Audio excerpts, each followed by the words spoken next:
Welcome back to Care Anywhere. Today I got to hang out with one of my favorite people in the whole world, Robin Goldsmith, who leads the global healthcare and life sciences practice at Verizon. Robin and I worked together there for several years, deploying Verizon network capabilities to help health systems bring their hospital of the future projects to life. And Robin is a big part of how Verizon is doing that today. I thought it would be great to have him on the podcast to give our global nursing and allied healthcare audience a picture of how AI, ambient voice, computer vision, and other real time technologies are evolving and reshaping both acute care and virtual care in the home and community. These technologies will also continue to reshape care delivery and nursing practice. So stick around. If you're a tech geek like me, you won't want to miss this episode. In this podcast, we're setting the table for some powerful discussions with nurses, allied health professionals, regulators, tech innovators, and other thought leaders across the globe. Welcome to Care Anywhere, the Global Health Workforce Podcast, brought to you by True Merit. Hi, everybody. Welcome back to Care Anywhere. I'm your host, Lea Sims, and I am joined by a very good friend, colleague in industry that I'm excited to have on today because we've been trying to get together to talk about all things tech and the hospital of the future. So I am so excited to welcome Robin Goldsmith with Verizon to the podcast today. Robin, thank you for being here. So excited to have you. Such a pleasure. Get back together and talk about technology and how healthcare is evolving and tech-enabled healthcare is evolving. So can you tell our audience a little bit? I know all about you, but I know they might not. Sure. So can you tell everybody who you are and what you do for Verizon? Yeah, so I'm Robin Goldsmith. I live in Brooklyn, New York, and I've been with Verizon. It'll be 6 years in September, Lea, if you can believe it. But I didn't come. I'm not a telco guy. I've been working in healthcare. Super passionate about healthcare for about close to 2 decades now. And my role at Verizon is unique. I get to work with our customers across the country.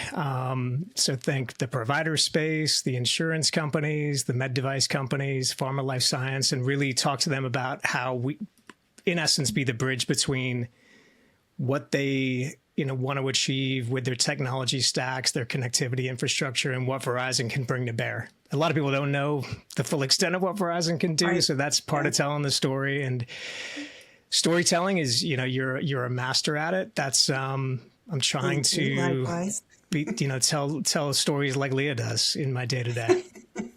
Oh, that's very kind of you to say. I know we had some great years working together at Verizon and helping build the healthcare practice. And I carried a lot of that knowledge with me into this role. And I'm always thinking about, how to connect this global health workforce audience to this concept of the tech-enabled future. And that's one of the things I was so excited to have you on today to talk about, like how do nurses and allied health workers around the world, many of whom, as you know, a lot of what we do here at True Merit is to support their career journeys, to help them figure out where and how they can pursue opportunity anywhere in the world. And right now, nurses are in critical shortage and in great demand, as are other allied 100%. Health workers. And so they're often moving around the globe to learn, sometimes for economic reasons, sometimes because they really want to move into advanced health systems so that they can have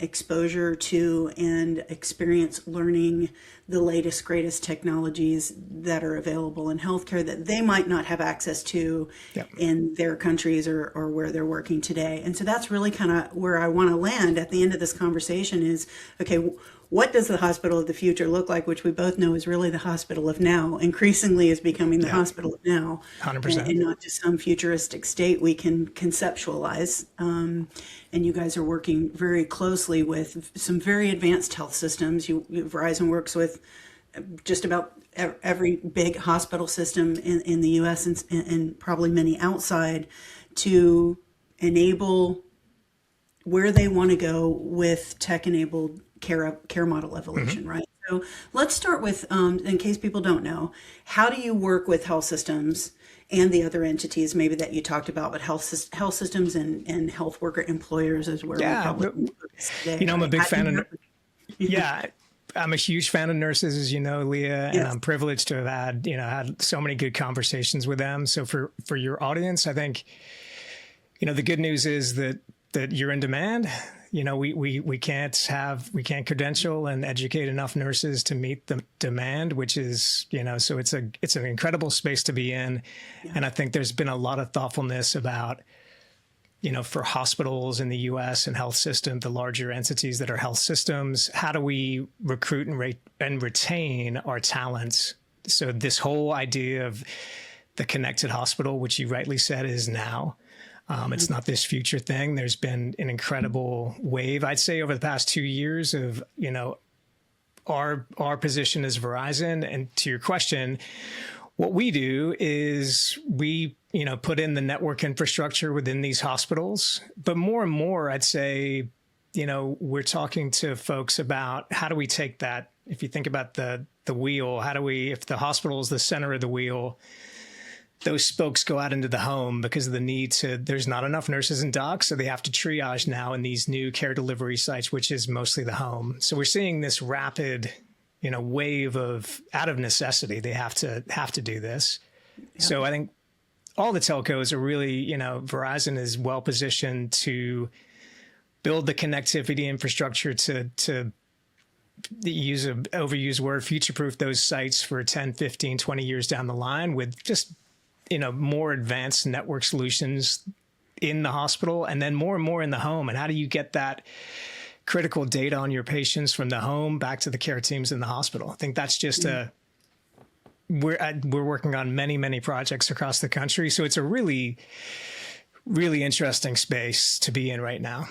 Yeah. So we're seeing this evolution with hospitals. Let's just talk about hospitals where high acute care is really centralized at that spot, but the lower acute care is really kind of moving out into the home, which changes the dynamic of the kind of technology you see deployed in hospitals versus what you might see in virtual care or at-home care. So I'd love to talk about when you're talking to these health system leaders, right? And they're saying, okay, we've got to build out capabilities in this hospital. We've got to future-proof our hospitals. We've got to help our clinicians and care teams evolve and adapt to those technologies and partner with AI, for example, to deliver care.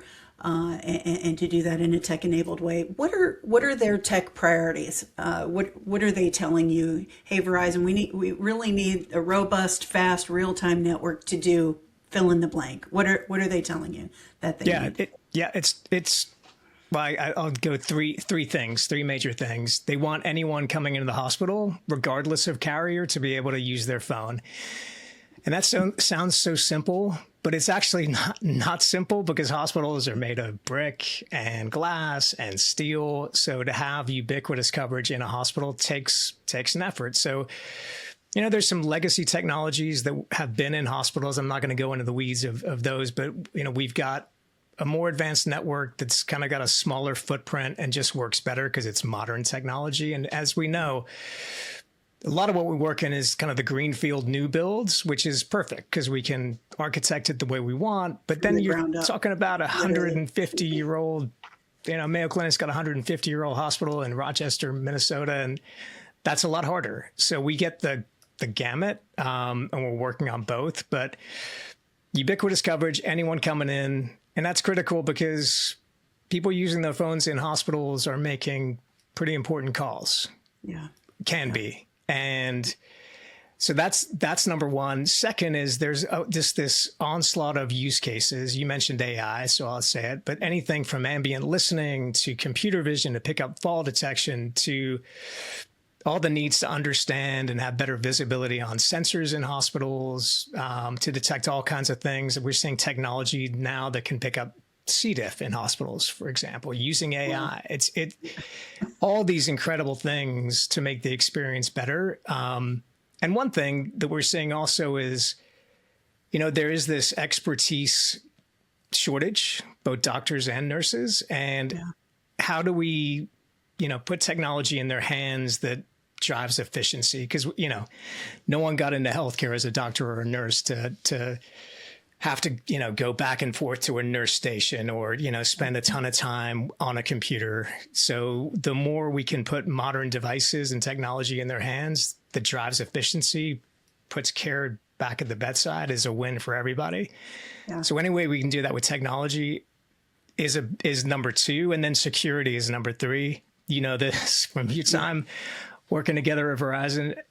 It's still, unfortunately, pretty bad out there with the breaches and security things. And so, we're trying to architect, and we've been spending a lot of time with the EHRs of, if something bad happens, if your enterprise network goes down, we fail over to a network architecture that can be supported through mobile devices. Because we know that the brain of the hospital, that nurses are entering data into that EHR, that's critical to maintain operations. So those are kind of the three big buckets where we're spending a lot of time. And there's more than just phones, I would think, in that first bucket, right, Robin? Because increasingly hospitals are looking to wireless devices beyond just phones. I feel like everything is becoming wireless in a hospital. And we saw that coming out of COVID. Those things need to be easily moved. They need to be portable. They need to go from the ER to a patient room, to a diagnostic center, to, anywhere that patient needs to be moved. And that presents challenges as well with when you have all of that going on under one roof, and keeping that connected, and keeping that information and data collection in real time, and able to inform the decisions that clinical teams are making in the operating room or at the bedside. Can you talk about a little bit about what that does to enable that sort of, what kind of ecosystem of devices are we talking about that we're enabling in there, in case people aren't really familiar? 100%. So there's medical IoT.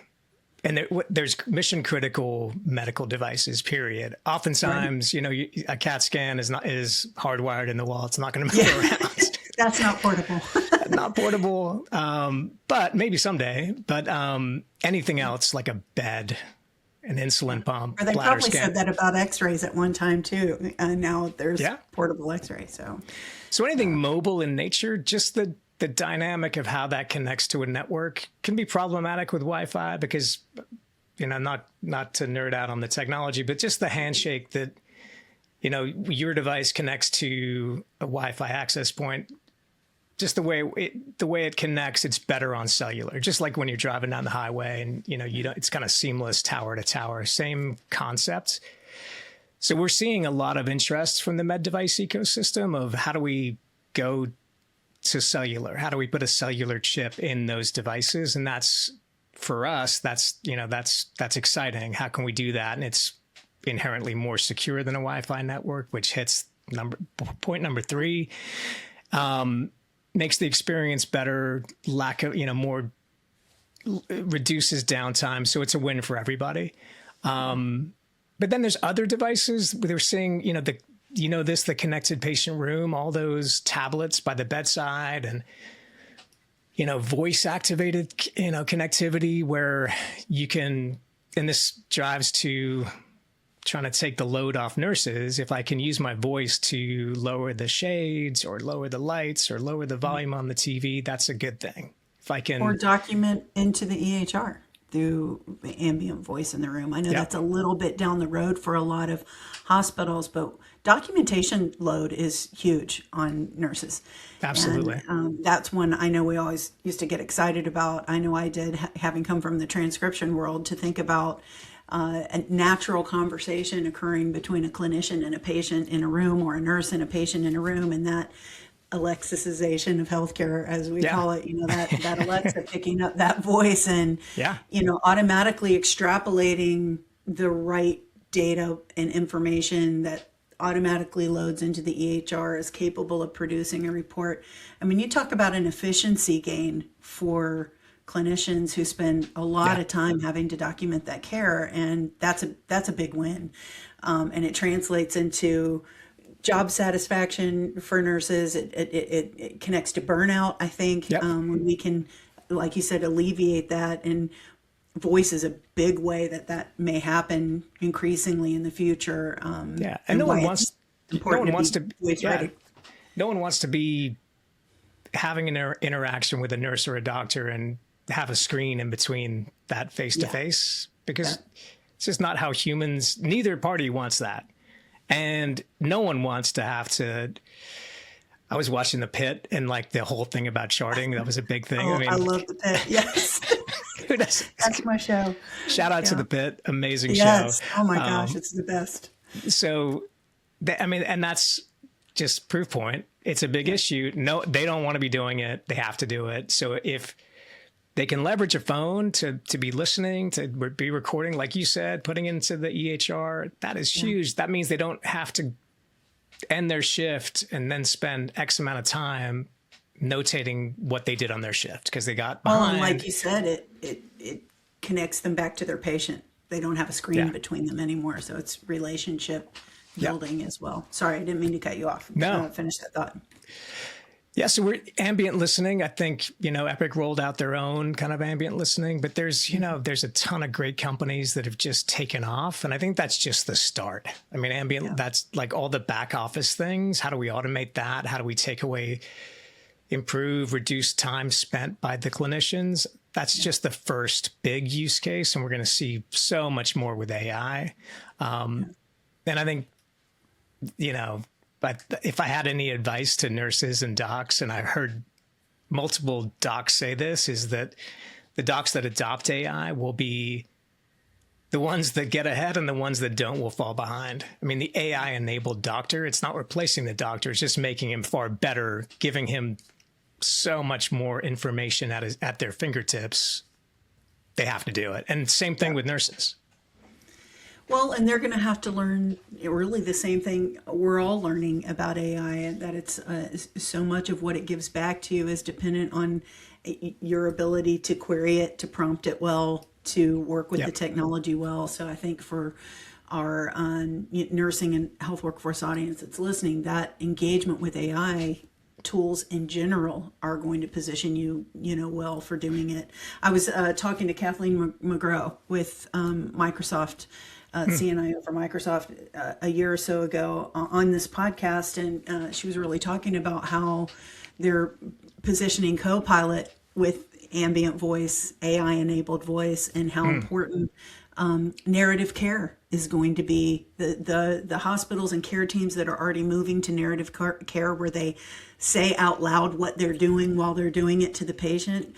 Those teams are going to move into AI-enabled voice quicker than teams that aren't doing narrative care, because they're already getting used to having to speak the actions that they're taking in a way that it can be easily discerned and positioned, for downstream decision making. So all of those things are being deployed actively now.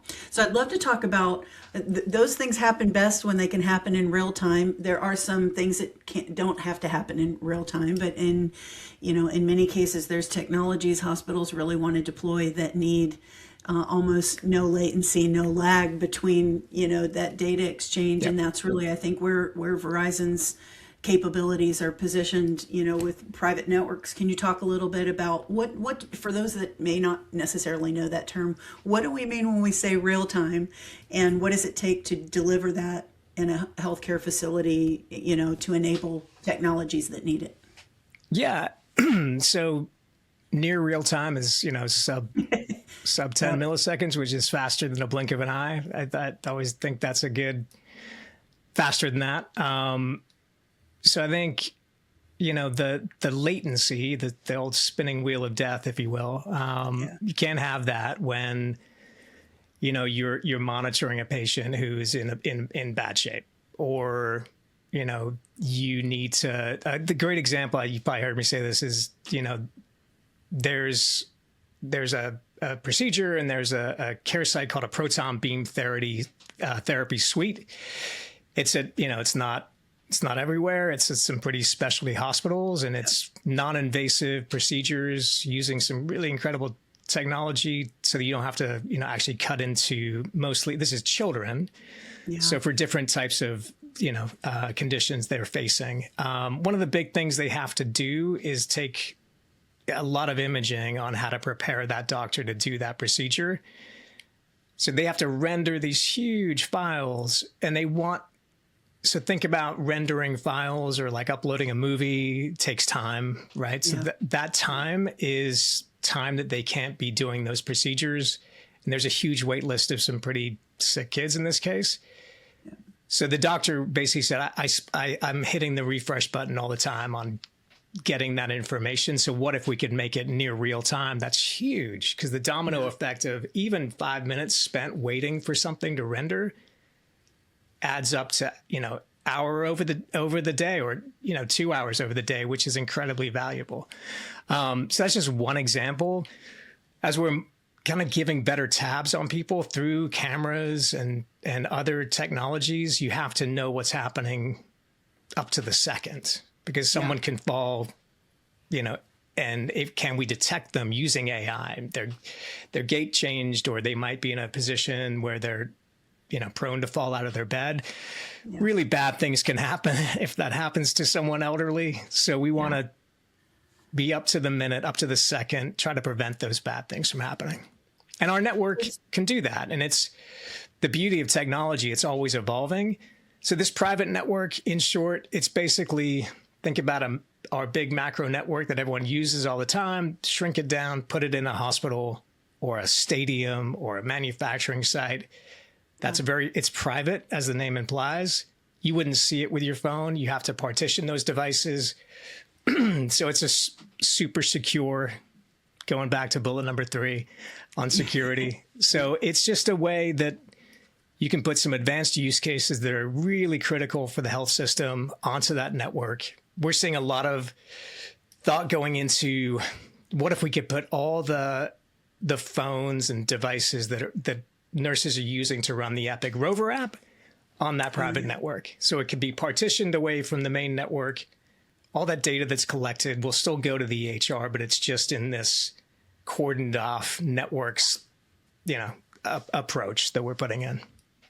So it's fit for purpose. It's kind of carved out for that unique group of users, which is pretty powerful.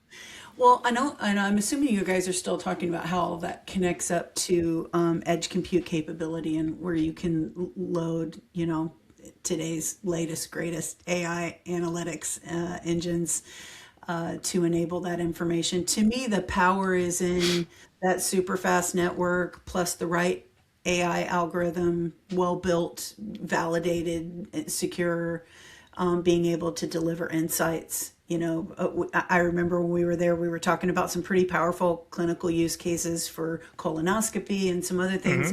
Are there any examples you can give where you're seeing that deployed in some unique ways? I know you gave the proton therapy example. I didn't know if you had any others to share. Yeah, I think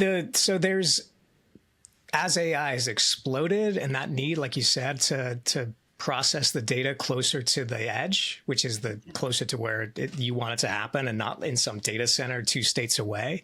How do you do that? That all runs on a network at the end of the day. You have to move that information from site to site. So the distance you have to have that fiber in the ground to move it. So I think this is really exciting, and it's something different. Over the last year and a half, again, there's been we're making a lot of investments, and some of them with the likes of Meta, our AWS, and some other ones that have been publicly disclosed. We're building basically the picks and shovels for AI, if you will, those long haul fibers that go across the country that ultimately connect these big areas where data is processed, enabling people to bring it closer to where they need it.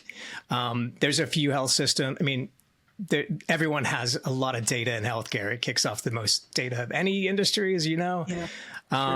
It's only more and more with all this data from all these, this proliferation of more and more devices, both in the hospital and in the home.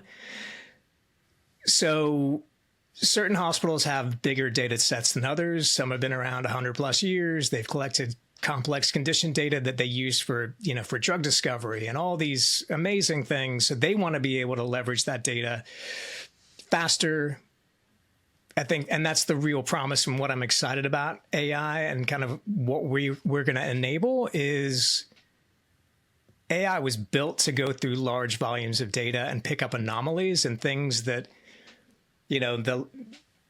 let's say a very rare disease that only, a couple thousand people have in the world.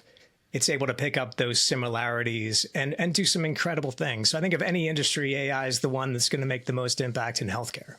Yeah, I think there's a... That was a tangent, but No, I couldn't agree with you more. And certainly you see that a lot of agreement around that, in the business world, that it probably has the greatest positive when people have concerns about AI or fears about where it's going, and certainly, what it's capable of doing in terms of potentially becoming autonomous.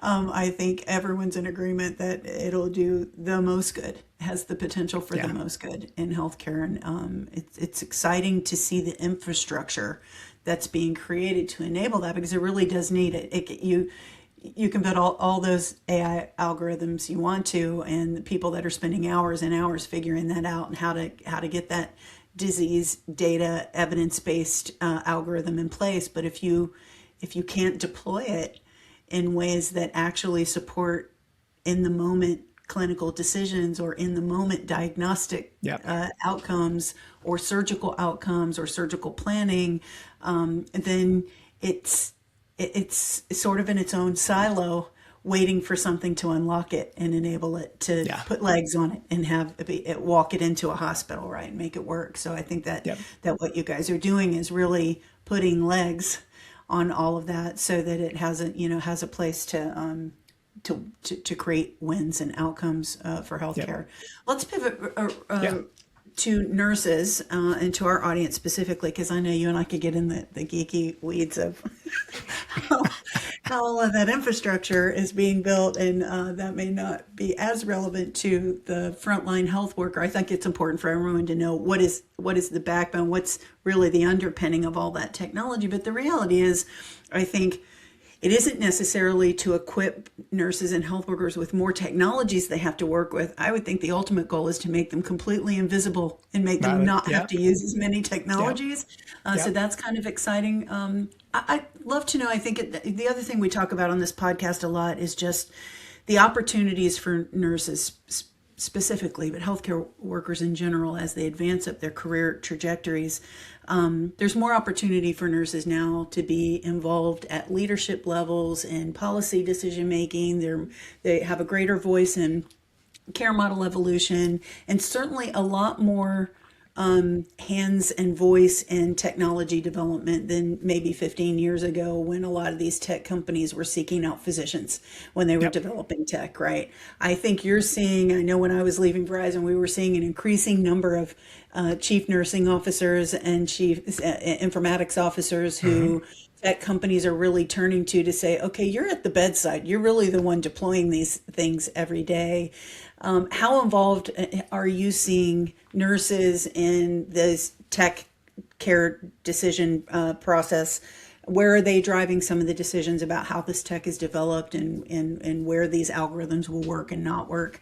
I know I've seen a lot of nurses on your podcast, so I have to think that they're some of who you're working with every day as you walk through these use cases. Yeah, I mean, they're the best. I mean, they are the lifeblood of the hospital, and that's who you're going to spend the most time with when you're in the hospital. So that experience, and they're the ones ultimately that are going to have to use all this technology in a big way. Yes, doctors, of course, but nurses more and more. So their experience, how do we make it better?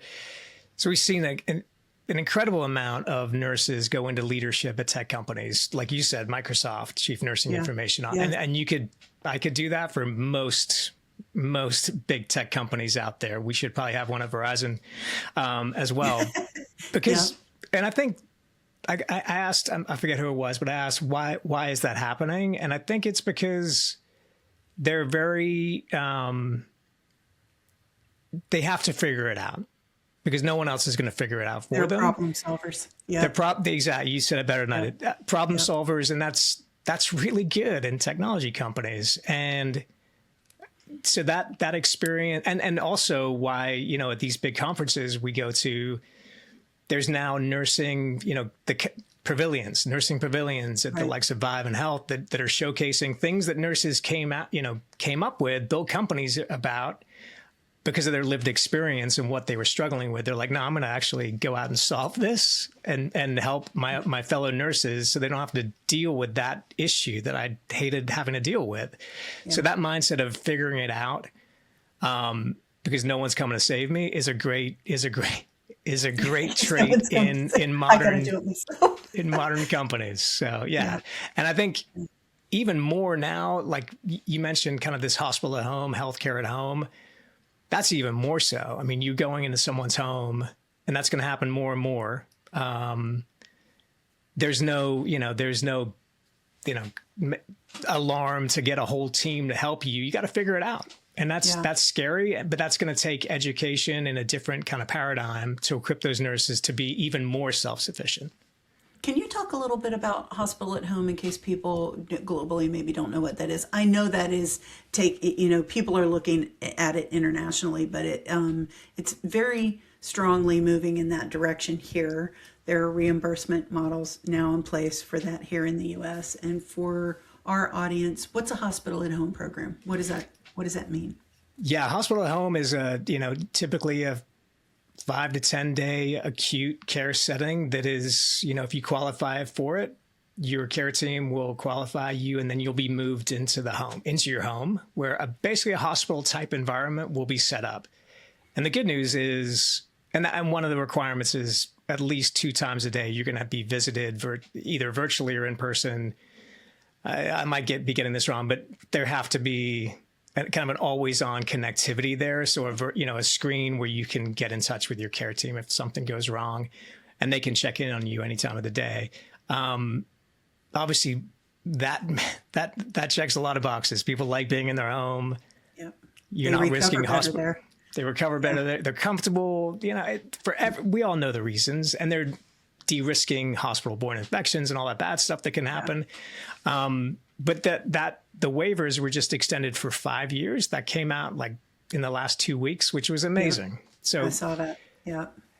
And another thing, the home is going to be, you look at the numbers that are coming out, so much more money is going into how do we move care out of these health systems, because people, again, want to be in their homes.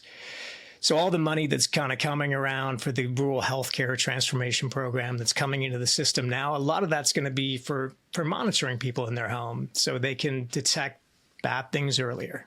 Yeah, yeah. And keep them out of a high acute state in the hospital. Yeah. I think it's important to note here that it's low acute conditions that are probably the most likely to be moved into a hospital at home setting.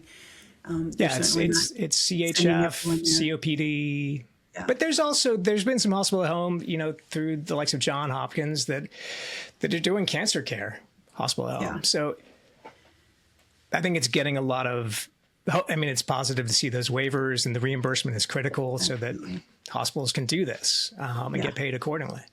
Yeah, no, it's great. That's a great segue into talking a little bit about virtual care, because you guys are not just focused on enabling devices and data exchange and secure data exchange. I always have to say secure, and all of those things in the hospital, but and you touched on it just slightly at the front end of this, but increasingly the spokes on that wheel that reach out into clinics and into homes. So hospital at home is one example.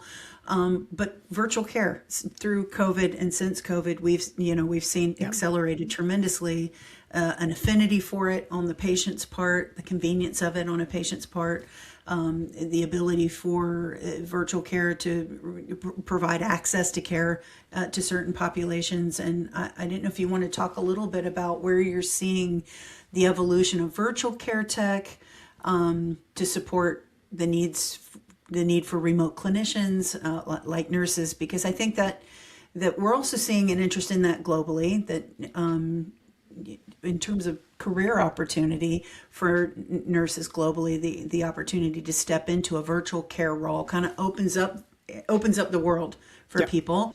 And it's not just the patient that those virtual care capabilities open opportunity for. It is globally, increasingly, also the clinicians who have an opportunity to earn and provide care anywhere through virtual technology. So Yep. love for you to touch on that. Yeah, as because we we're the nursing audience. I'll go to virtual nursing, right? Because Yeah. there's technologies that are being put in inpatient rooms that now, I saw it.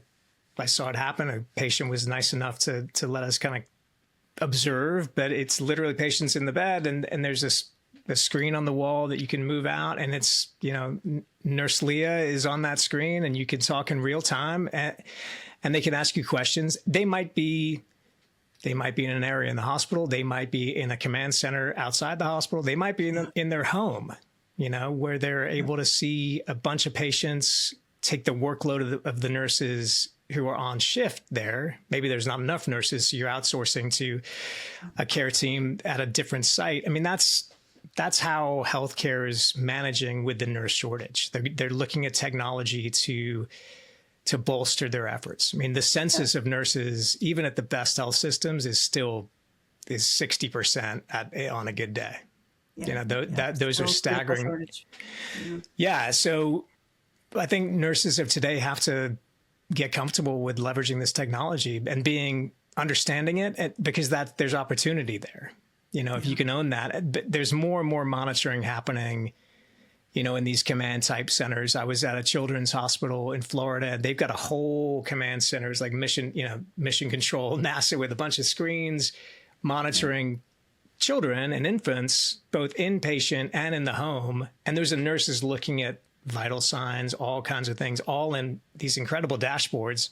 And they want more and more information on their patients so they can pick up bad things happening earlier. So with AI and cameras and all these things that can now detect, all kinds of things through a camera lens, and AI can pick up things that people might miss. We're just going to see an acceleration of that. Yeah.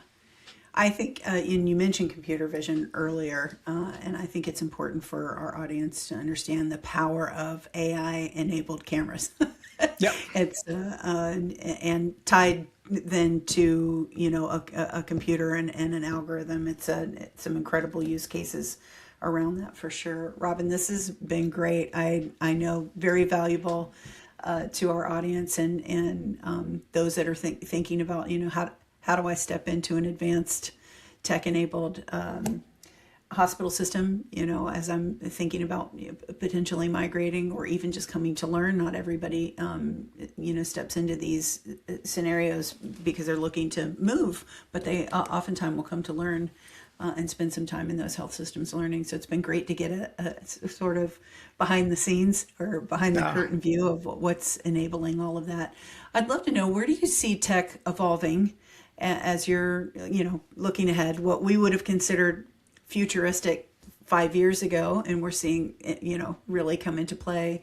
Where do you see that evolving, let's say, in the next 5 to 10 years? And what's going to be needed to stay ahead of that, both from the infrastructure side and from the adaptation of the health workforce to stay up with technology? Because that's a big part of it too. I mean, we could probably have a whole conversation about what needs to change at the nursing program level to get nurses and other health workers more ready for that tech-enabled future sooner, so they don't have to learn it when they're onboarding or transitioning into practice. That transition to practice is hard enough as it is, but what we're hearing is a lot of the increasing challenges of transition to practice from nursing school into the health system is technology gaps. And so I'd love to hear your thoughts on where you think all of that is evolving. Ooh, okay, that's a good one. Things I'm excited about and things I see happening in the next 5-10 years. I think I'm already seeing hospitals build into their hospitals places for robots to proliferate. So anything from cleaning sites, delivering medications. And I'm seeing that like in the basements, they're putting in systems to move those robots, delivering, heavy loads to different areas. But now the health system I was at actually has slots in the patient room where a robot can deliver medication into the room. I mean, it is the now. I mean, it's now, near, or next. This is happening now. It's going to be happening more and more. like the virtual care services, the monitoring of patients, so that let me take a step back. I think the good news is that there's an incredible need for nurses, their commitment to delivering care that is not going away. It's only growing more. There's a huge deficit, and I think the goal of all this technology is to better equip those nurses, make their lives easier, take the keystrokes away, the monotonous tasks that they have to do now, take those all away. And like you said earlier, make a lot of this invisible. It's running in the background. That's where we're trying to get to. That'd be the future. Things will become smaller in form factor size. There'll be robots automating a lot of this. I think the rise of wearables is something that I'm incredibly excited about. Aura, look at them. They partnered with Dexcom for diabetes. Hey, there you go. But that's their partnership with Dexcom was just one step of picking up and detecting more and more, things through that device. I think we'll go to under the skin sensors. I know that sounds creepy, but there's, and you guys have probably heard this before, but if you have a check engine light in your car, why don't you have more check Robin's body in real time solutions out there? Use a few of those. Yes. Yeah, we all could.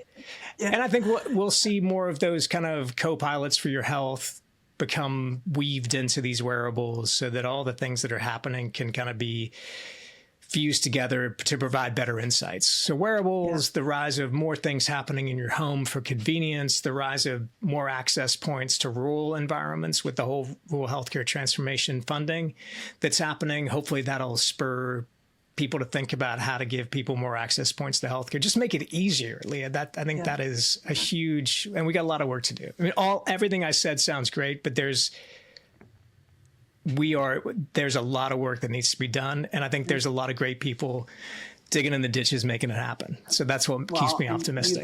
You guys are some of them. And I know the great work that you're doing.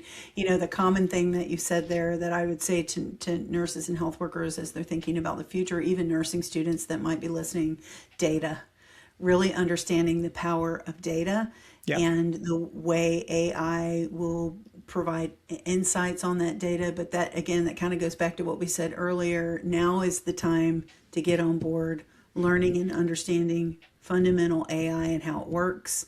Understanding its risks and potential biases, but then also knowing how you're going to work with the insights and how do you leverage the insights that will be coming from those tools and coming from that ambient supported environment to empower better care, better clinical decision making, enable teachers to educate the next generation of nurses. So how does that make its way into the classroom and into nursing schools?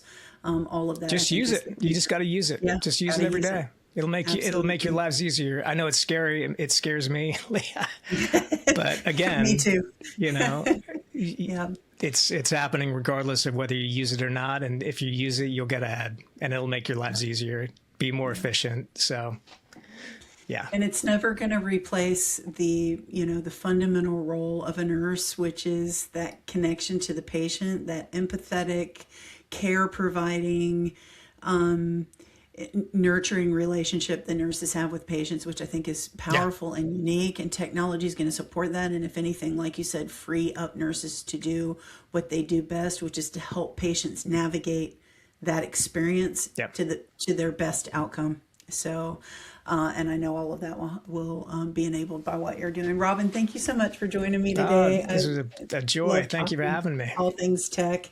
I miss working with you over there at Verizon, but I love that we're still in the same ecosystem. We're still both of us passionate about and, put our heads on our pillows every night saying, did I help do better healthcare today? Did I help this ecosystem that I'm passionate about improve and advance? And so I love that we're both working on that together in different places still. So thank you for being here. Thank you. I hope to have you back sometime down the road, but thanks so much. 100%. Anytime. Thank you. All right, everybody, that's the end of this episode of Care Anywhere. We'll see you back next time. That's it for this episode of Care Anywhere. Thanks for joining us. We hope you'll tune in for future episodes where we will continue these powerful discussions about our global health workforce. If you missed any episodes, you can find them at truemerit.org/podcast or by subscribing to our channel on your favorite podcast platform. Just look for our podcast logo or search for Care Anywhere to find us. Thanks again, and we'll see you next time.